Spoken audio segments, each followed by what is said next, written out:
नमस्कार मित्रांनो, GM story teller या यूट्यूब चॅनलवर तुमचे पुन्हा एकदा स्वागत आहे. आज आपण जो सत्य अनुभव ऐकणार आहोत तो अनुभव आपल्याला आपल्या चॅनलचे सबस्क्रायबर अरुण लिमये यांनी पाठवला आहे. पण त्यांचा अनुभव ऐकण्यापूर्वी माझी तुम्हाला एवढीच विनंती आहे की जर तुम्ही आमच्या चॅनलवर पहिल्यांदाच आला असाल तर चॅनलला सबस्क्राईब नक्की करा. चला तर मग ऐकूया अरुण लिमये यांचा सत्य अनुभव त्यांच्याच शब्दात. नमस्कार, माझे नाव अरुण लिमये. मी निगडी पुणे येथे राहतो. मित्रांनो, माझ्यासोबत घडलेला हा भयानक अनुभव एका पुलाचे काम चालू असताना घडलेला आहे. आता तुम्ही म्हणाल की पुलाच्या कामावर तर खूप माणसं असतात, तर मग माझ्याच सोबत का घडला असेल हा भयानक अनुभव? तर त्याचे उत्तर तुम्हाला अनुभव पूर्ण ऐकल्यावर समजेलच. मित्रांनो, ही घटना 1994 सालची. त्यावेळी मी सिंगापूरच्या सीडिया कंपनीत इलेक्ट्रिक मॅनेजर या पदावर कार्यरत होतो. आमच्या कंपनीचे हेड ऑफिस हे दिल्लीला होते. मला संपूर्ण भारतभर आमच्या कंपनीचे जे निरनिराळे प्रोजेक्ट चालू होते तिथे इलेक्ट्रिक लोडप्रमाणे लो टेन्शन फीडर लाईन टाकणे किंवा जनरेटर आणि स्विचयार्ड इलेक्ट्रिशियन करणे असे काम मला त्यावेळी करावे लागत असत. त्याच दरम्यान जबलपूर कंटनी रस्त्यावर सिहोरा गावापासून 35 किलोमीटर पुढे गेले की रस्त्याला एक साधे वळण होते. त्या वळणावर कोणत्याही सीझनमध्ये दर 2 आठवड्यांनी सारखे अपघात होत होते आणि अपघातात बरेच लोक मरण पावत होते. आणि अजून एक खतरनाक बाब म्हणजे तिथे झालेल्या अपघातात ज्या लोकांना साधे जरी खरचटले होते ते लोकसुद्धा काही दिवसांनी मरण पावत होते. त्यामुळे आमच्या कंपनीला त्या ठिकाणाची पाहणी करून अपघात कायमचे टाळण्यासाठी काय करता येईल याचे कन्सल्टन्सी काम मिळाले. आमच्या कंपनीच्या अधिकाऱ्यांनी त्या रस्त्याचे सर्वेक्षण केले तेव्हा तिथे त्यांना ब्लाइंड टर्न, तीव्र चढउतार, मोठे खड्डे असे काही जाणवले नाही. रस्त्याचा ग्रेडियंटही चांगला होता. साईडपट्ट्याही शेवटपर्यंत भरलेल्या होत्या. पाहणी करण्यासाठी गेलेल्या कंपनीच्या अधिकाऱ्यांनी तिथे राहणाऱ्या आसपासच्या लोकांची भेट घेऊन चौकशी केली तर तेथील लोकांची मागणी अशी होती की ते वळण काढून सरळ पूल बांधला तर अपघात होणार नाही.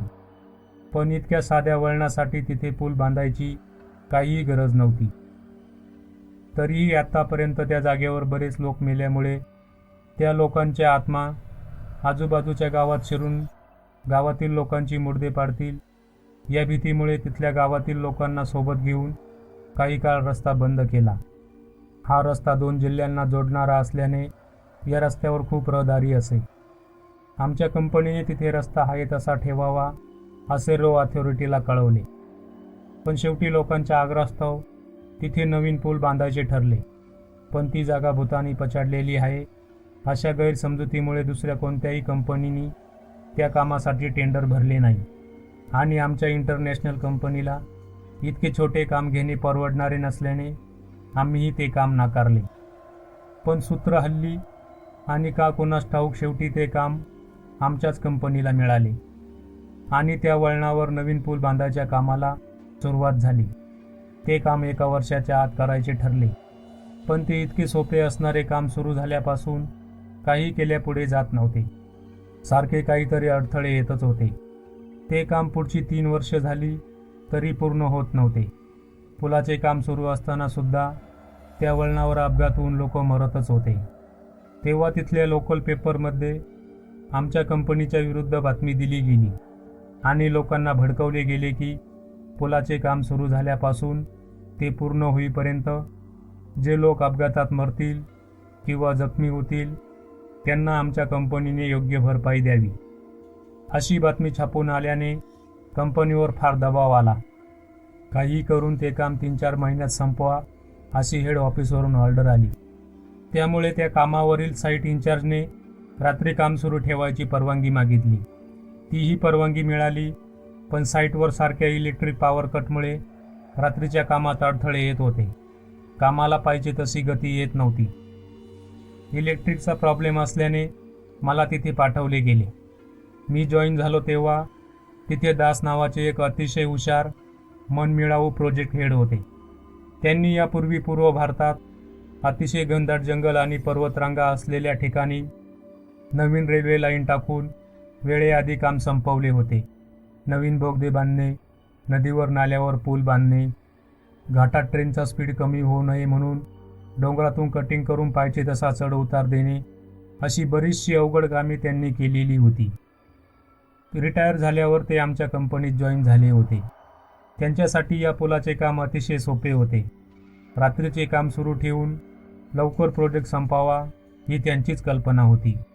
मी साईटवर जनरेटर लावून दिल्याने त्यांचे काम पुढे पुढे जाऊ लागले. जवळपास 65% काम पूर्ण झाले. मलाही तिथे दुसरे काही काम नसल्याने मला कंटाळा आला होता. मी हेड ऑफिसला परत जाण्याची परवानगी मागितली. आमच्या कंपनीत दास साहेबांना फार मान होता. त्यांनी कंपनीच्या डायरेक्टरांना सांगून प्रोजेक्टचे थोडेच काम शिल्लक राहिले आहे, तोपर्यंत मी त्यांच्याबरोबर थांबावे असे त्यांनी कळवले. म्हणून मला तिथेच राहावे लागले. बाकी मला काही प्रॉब्लेम नव्हता, पण काम काही नसल्याने जाम कंटाळा आला होता. मी वेळ जाण्यासाठी ऑफिसमध्ये छोटी मोठी कामे करत होतो. एक उत्सुकता म्हणून इतके सोपे काम का रखडले आहे याचा मी शोध घेतला. तेव्हा मला असे समजले की काम जवळपास 60 ते 70% पूर्ण झाले की काहीतरी मोठी आपत्ती येऊन काम ठप्प होऊन पुन्हा 40% झालेल्या कामापासून सुरुवात करायला लागत होती. आपत्ती म्हणजे एकदा क्रेनचा हुक तुटला आणि एकावर एक ठेवलेला गल्डर पडला आणि त्यात 10 जण जबर जखमी झाले आणि 3 लोक ठार झाले. दुसऱ्यांदा काम चालू असताना वादळ येऊन पुलावरती एका तासात 3दा वीज कोसळली. त्यात पुलाचे बरेच नुकसान होऊन विजेच्या धक्क्याने 4 लोक ठार झाले. तिसऱ्यांदा एका रात्रीत पुलाच्या पायाचे बांधकाम अचानक खचले आणि 3 कॉलम वेडेवाकडे झाले. अगदी छोट्या कामासाठी अशा अनाठायी खर्चामुळे कंपनीला लॉस होऊ लागला. पण टेंडरच्या अटीप्रमाणे ते काम मध्ये सोडताही येत नव्हते. आतापर्यंत 8 प्रोजेक्ट हेड, काही ज्युनियर इंजिनियर, सुपरवायझर, बरेच कामगार काम सोडून निघून गेले होते. नवीन लोकसुद्धा तिथे झालेला प्रकार ऐकला की निघून जात होते. भरपूर पगार देऊन ज्या लोकांना जॉईन करून घेतले त्यांना सगळे काम समजावून सांगून पुन्हा सुरुवात करायला लागत होती. म्हणून त्यातच बराच वेळ जात होता. मी तिथे असताना प्रोजेक्ट चांगल्या गतीने पुढे पुढे जात होता. येत्या 2 महिन्यात हा प्रोजेक्ट संपेल अशी आम्हा सगळ्यांना खात्री झाली होती. त्यावेळी साईटवर दर शनिवारी आठवड्याच्या पगाराचे वाटप करायचे. त्यामुळे त्या दिवशी सगळ्यांनी ऑफिसवर येऊन थांबावे अशी ऑर्डरच होती. एकदा असेच पगार वाटपाचे काम सुरू असताना अचानक भूकंपासारखे एका पाठोपाठ 7 ते 8 जोरात धक्के बसले. आम्ही सगळे मोकळ्या जागेत येऊन उभे राहिलो आणि पाहतो तर काय, दुसऱ्या दिवशी अगदी शेवटचे काम संपवायचे म्हणून एकावर एक ठेवलेले 2 मोठे गल्डर ते आमच्या डोळ्या देखत खाली पडले. त्याच्याजवळ ठेवलेले generator set, crane, load roller, इतर सगळी मशिनरी गल्डरबरोबर एकमेकांवर पडून दबली गेली. पुलाचे खालचे 3 कॉलम वेडेवाकडे झाले. डोळ्या देखत झालेले नुकसान बघून तर दाससाहेबांना छातीत धडधडू लागले. आता मी संपलो असे म्हणतच ते खाली कोसळले. मी लगेच गाडी काढली आणि सोबत 2-3 लोकांना घेऊन फुल स्पीडमध्ये 150 किलोमीटर दूर असलेले जबलपूर गाठले आणि तिथे एका मोठ्या हॉस्पिटलमध्ये त्यांना ॲडमिट करून झालेला सर्व प्रकार हेड ऑफिसला कळवला. तेव्हा मला हेड ऑफिसवरून असे सांगितले की कंपनीचे डायरेक्टर विमानाने तिकडे येत आहेत. ते आज संध्याकाळी जबलपूरला पोहोचतीलच. तोपर्यंत साईटवर इमर्जन्सी असल्याने तुम्ही लगेच साईटवर जा. मी साईटवर गेलो. डोळ्या देखत एवढे मोठे नुकसान झाल्याने तिथे फार मशान शांतता होती. तिथे बसलेल्या धक्क्याने लोक साईटवर जायला घाबरून कुणीही तिथे गेले नाही. आसपासच्या गावातील बरेच लोक गर्दी करून तिथे येऊन झालेले नुकसान बघत होते. दुसऱ्या दिवशी सकाळी साईटवर डायरेक्टर आले. सगळ्या कामाचा आढावा घेऊन मीटिंगमध्ये असे ठरले की यापुढे मी साईट इन्चार्ज म्हणून हे सगळे काम बघावे. हे ऐकून तर मी हादरलोच, कारण मला सिव्हिल प्रोजेक्ट हँडल करायचा कोणताही अनुभव नव्हता. दुसरं कारण म्हणजे इथे अगदी मुरब्बी, हुशार आणि उच्च शिक्षित अनुभव हेडनी काम केले होते. त्यात त्यांची काही चूक नसताना असे विचित्र प्रकार घडत होते. समजा माझ्याकडून तसं काहीतरी झालं तर माझी आहे ती चांगली नोकरी जाणार याची मला भीती वाटली. काय करावे हे सुचेना. टेन्शनमध्ये मी माझा राजीनामा डायरेक्टरांना दिला. माझ्या राजीनाम्याने डायरेक्टर माझ्यावर अजूनच रागावले आणि त्यांनी माझा राजीनामा फाडला आणि तो हवेत उडवला. मी टेन्शनमध्ये असल्याने काही केल्या मी त्यांचे ऐकत नव्हतो. शेवटी संजीवनी नावाच्या एक डायरेक्टर होत्या. त्या मला धीर देत म्हणाल्या की तुमचा काहीतरी गैरसमज होऊन तुम्ही घाबरलेले आहात. दाससाहेब बरे होईपर्यंत तुम्ही इथले काम बघा. कालच आम्ही डॉक्टरांशी बोललो. ते 1-2 आठवड्यात बरे होऊन साईट जॉईन करतील. तेव्हा तुम्ही लगेच दिल्लीला येऊ शकता. काही घाबरू नका. कितीही खर्च झाला तरी चालेल. पैशाची काही काळजी करू नका. काही नुकसान झाले तरी त्यासाठी कंपनी तुम्हाला जबाबदार धरणार नाही. सगळी जबाबदारी कंपनीची राहील. तुम्हाला काही लागले तर लगेच आम्हाला फोन करून कळवा. तुमच्या मदतीसाठी आम्ही सिनियर लोक पाठवतो. बोनस म्हणून हा प्रोजेक्ट पूर्ण झाला की तुम्हाला वरची पोस्ट दिली जाईल. तुम्हाला हवं असेल तर आम्ही आत्ताच्या आत्ता रायटिंगमध्ये लिहून देतो. हे ऐकून मला जरा धीर आला. मी साईटवर थांबून पुढचे काम सुरू करतो असे म्हणालो. तसे डायरेक्टरनी साईटवरच्या सगळ्यांची मीटिंग घेऊन सगळ्यांना धीर दिला. दाससाहेब बरे होऊन येईपर्यंत आजपासून मी त्या प्रोजेक्टचा हेड आहे. हे तुम्हाला सांगतील तसे काम सुरू करून सहकार्य करा असे सांगून ते निघून गेले. दुसऱ्या दिवसापासून पुलाचे काम सुरू झाले. आमचा प्रोजेक्ट पुन्हा 2 महिने मागे गेला होता. कारण तोडमोड झालेल्या कामाची पुन्हा सुरुवात करणे म्हणजे दिव्य काम होते. मी अधूनमधून दाससाहेबांना भेटायला जातच होतो. तेव्हा ते मला म्हणायचे, आता मला बरं वाटायला लागलंय. डिस्चार्ज मिळाला की मी लगेच जॉईन होतो असे म्हणून ते मला धीर देत होते. मीही त्यांना असू द्या, गडबड करू नका, पुरी विश्रांती घ्या हे सांगून पुन्हा साईटवर येत होतो. एकदा आम्ही स्टील आणि सिमेंट मागवले होते, पण ते यायला 3 दिवस लागणार होते. त्यामुळे सगळ्याच कामगारांना सुट्टीच होती.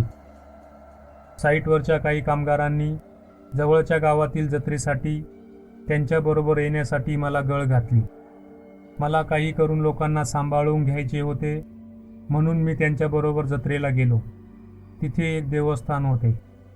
तिथली पूजा संपल्यावर माझ्याबरोबर जे लोक आले होते ते म्हणाले, साहेब आपण प्रोजेक्ट कधी पूर्ण होईल याचा देवाला कौल लावूया का? कौल लावणे काय असते हे मला माहीत होते, पण माझा त्यावरती विश्वास नव्हता. मला ती अंधश्रद्धा वाटायची. पण काही झाले तरी लोकांचे मन दुखवायला नको म्हणून पुजाऱ्याला कौल लावायला सांगितले. कौल लावताना फूल लावले की ते लगेच त्या मूर्तीच्या पायाशी पडत होते. असे 5-6 वेळा झाले. पुजाऱ्यालाही असं का होतंय हे समजेना. कौल लावण्यासाठी मागे बरेच लोक असल्याने त्यांचा दंगा सुरू झाला. मी त्या पुजाऱ्याला, गुरुजी राहू द्या, आपण पुन्हा कधीतरी बघूया असे म्हणून बाजूला झालो. जत्रा संपून साईटवर आलो त्या रात्री मला एक स्वप्न पडले. कौल लावलेल्या त्या देवळात फक्त मी एकटाच मूर्तीला कौल लावत असताना ती जोरजोरात हालून तिच्या अंगातून पाणी येऊ लागले. तेव्हा मला आर्त आणि दैनंदिन असा बाईचा रडण्याचा आवाज आला. अरे देवा, मला यातून सोडव. मला आता हे सहन होत नाही. मला लवकर मुक्ती दे. हा आवाज कुठून येतो आहे म्हणून मी इकडे तिकडे बराच शोध घेतला, पण मला कोणीही दिसले नाही. मी अर्धवट झोपेतून दचकून जागा झालो. मी देवळात नसून साईटवरच आहे हे समजल्याने मला जरा धीर आला. मी बाथरूमला जाऊन आलो आणि पुन्हा झोपी गेलो. काही वेळाने मला पुन्हा तेच स्वप्न पडले. माझ्या ऑफिसमध्ये विकास नावाचा एक तरुण असिस्टंट होता. त्यांनी BCom केले होते. तो हुशार आणि शार्पही होता. त्याला साईटवरच्या प्रत्येक माणसाची चांगली पारख होती. मिलिटरीतली लोक करतात तसे तो कोणत्याही कामाचे फार चांगले प्लॅनिंग करायचा. मी त्याचा बॉस असलो तरी मला जेव्हा काही प्रॉब्लेम येत होता तेव्हा मी त्याचा सल्ला घेत होतो. तो ऑफिसची सगळे कामे पटापट करून दर 2 तासांनी साईटवर जाऊन काय चालू आहे याची सविस्तर माहिती घेऊन तो मला देत होता. त्या दिवशी मला पडलेल्या स्वप्नांनी माझा मूड ऑफ झालेला आहे हे त्याला जाणवले. तो मला म्हणाला की सर, तुम्हाला बरं वाटत नसेल तर तुम्ही विश्रांती घ्या. तेव्हा मला रावले नाही म्हणून मी त्याला मला रात्री पडलेले ते स्वप्न सांगितले. तर तो मला म्हणाला, सर, हे जरा विचित्र वाटतंय. आपण त्या मंदिरात जाऊन पुजाऱ्याला यासाठी काय करायला हवे हे विचारूया. ठीक आहे, चल म्हणून आम्ही लगेच दोघेजण त्या मंदिरात गेलो. पण मंदिर बंद होते. तिथे कोणीही नव्हते. बाहेरूनच मूर्तीचे दर्शन घेता येत होते. मी त्या मूर्तीला हात जोडून, रात्री मला स्वप्नात दिसलंय ते काय आहे हे समजत नाही, तूच मला मार्ग दाखव असे म्हणालो. आणि अजून आजूबाजूला कोणी माणूस दिसतंय का म्हणून इकडे तिकडे बघितले, पण मला कोणीही दिसले नाही. आम्ही दोघांनी बाहेरून प्रदक्षिणा घालून पुन्हा येऊन मूर्तीला हात जोडले. तेव्हा त्या मूर्तीवर पहिल्या दिवशी घातलेला फुलांचा मोठा हार गळून उजव्या बाजूला पडला. आम्ही दोघांनी आश्चर्याने एकमेकांकडे पाहिले. विकास आनंदाने म्हणाला की, सर, देवाने आपणाहून आपल्याला मोठा कौल दिला आहे. कोणतीही काळजी करू नका. आपले काम लवकरच पूर्ण होणार. मीही खुश होऊन नारळ फोडला आणि पेटीत 500 रुपये टाकले. तेव्हापासून मला तसले स्वप्न पडले नाही. मी आणि विकास रोज सकाळी मॉर्निंग वॉकला जात होतो. एके दिवशी आम्हाला एकजण डमरूसारखे काहीतरी वाजवत भविष्य सांगणार असे ओरडत जाताना दिसला. त्याला बघताच विकास मला म्हणाला, सर, आपण आपला प्रोजेक्ट कधी संपेल हे त्या माणसाला विचारूया. मीही ठीक आहे म्हणालो. तेव्हा विकासने त्याला हाक मारून बोलावून घेतले आणि त्याला आमच्या प्रोजेक्ट संदर्भात विचारले. त्यांनी त्याच्याकडच्या झोळीतून घोबड्यासारखा एक काळा पक्षी बाहेर काढला. तो त्या पक्ष्याशी विचित्र भाषेत काहीतरी बोलला.